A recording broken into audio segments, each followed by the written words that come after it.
Terakhir adalah yang harus dipahami dari kita adalah ketika kita berkenalan dengan konsep lita'arofu, maka kita harus percaya.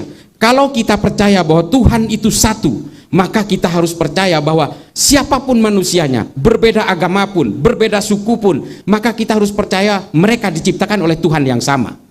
Dan sudah jelas Islam diturunkan di muka bumi ini untuk siapa? Untuk manusia dan kalangan jin. Agar apa? Untuk memperbaiki akhlak.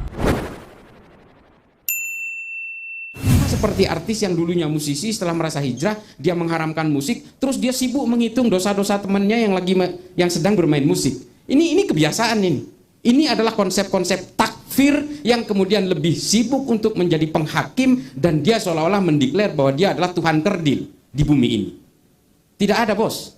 Kita tidak bisa menghakimi orang di neraka, apa di akhirat akan masuk neraka atau masuk surga. Tidak ada yang bisa itu. Bahkan Nabi pun tidak bisa. Nabi hanya bisa memberikan clue-nya. Ini mohon maaf. Kalau ada yang membenar, kadang-kadang ada pertanyaan begini, Pak, Wahabi Salafi seperti Khalid Basalamah itu salahnya di mana? Memang tidak ada, sementara ini salahnya bagi orang yang mengikuti dia. Lama-kelamaan dia akan diajari konsep kebencian secara samar lewat konsep al-wala wal-bara. Percaya saya. Hidup di Indonesia dia mengatakan NKRI harga mati iya. Tapi tanyakan, Pancasila haram apa tidak? Pasti dia mengharamkan. Demokrasi haram apa tidak? Pasti dia mengharamkan. Percaya saya. Ini secara perlahan kita akan digiring ke arah kebencian dan caci maki itu yang segregatif dengan garis-garis demarkasi imajiner bahwa saya adalah orang yang paling benar, orang yang berbeda dengan saya pasti salah. Itu konsep al-wala wal bara dari Ibnu Taimiyah yang ditulis ulang oleh Muhammad Said Al-Qahtani, dan itu yang dijejalkan semua. Kita diminta untuk menjadi penghakim-penghakim. Kita diminta untuk menghakimi manusia lain karena dia berbeda dengan saya, kamu pasti masuk neraka dan saya pasti masuk surga. Memang begitu konsepnya. Lama-lama dia akan membenci orang-orang yang berbeda di sekelilingnya dalam tataran luas, perimeter yang lebih luas. Pada akhirnya dia akan membenci negaranya sendiri. Dan dia akan menganggap negaranya ini adalah togut, bahwa negara ini tidak berhukum kepada undang-undang ciptaan Allah, maka semua orang yang bernaung di bawah negara ini adalah orang-orang jahiliyah. Namanya konsep itu jahiliyatul qarnin isri. Ini biasa, Pak, digulirkan oleh Wahabi Salafi. Begitu, Mbak Anji. Mungkin yang terakhir adalah yang harus dipahami dari kita adalah ketika kita berkenalan dengan konsep lita'arofu, maka kita harus percaya. Kalau kita percaya bahwa Tuhan itu satu, maka kita harus percaya bahwa siapapun manusianya, berbeda agama pun, berbeda suku pun, maka kita harus percaya mereka diciptakan oleh Tuhan yang sama.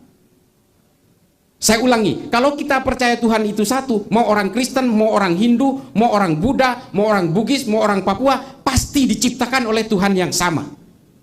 Kalau kita percaya bahwa mereka diciptakan oleh Tuhan yang berbeda, berarti kita menganggap Tuhan lebih dari satu. Ad-dinul akli, ini logika.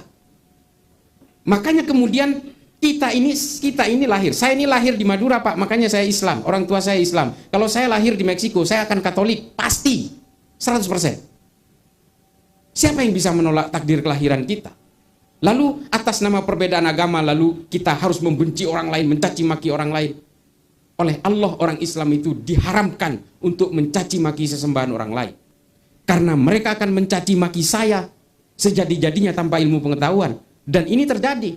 UAS mencaci maki orang Kristen karena katanya di salib itu ada jin kafirnya.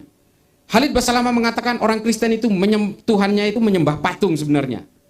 Lalu dibalas oleh Saifuddin Ibrahim, dibalas oleh John Cheng.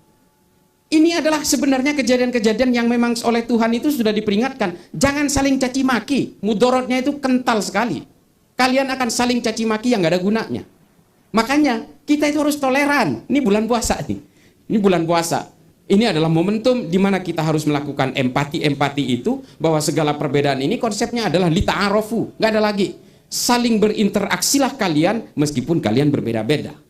Ada yang tidak puasa, ada yang puasa. Ini juga adalah bagian dari perbedaan yang terkecil. Karena di dalam Islam itu, bukan, meskipun ini wajib bagi orang Islam, tapi di dalam orang Islam itu ada rukhsah juga, ada keringanan-keringanan. Jika dia pekerja berat, dia tukang beca, kuli panggul, diperbolehkan tidak berpuasa. Nanti akan dikodok, diganti.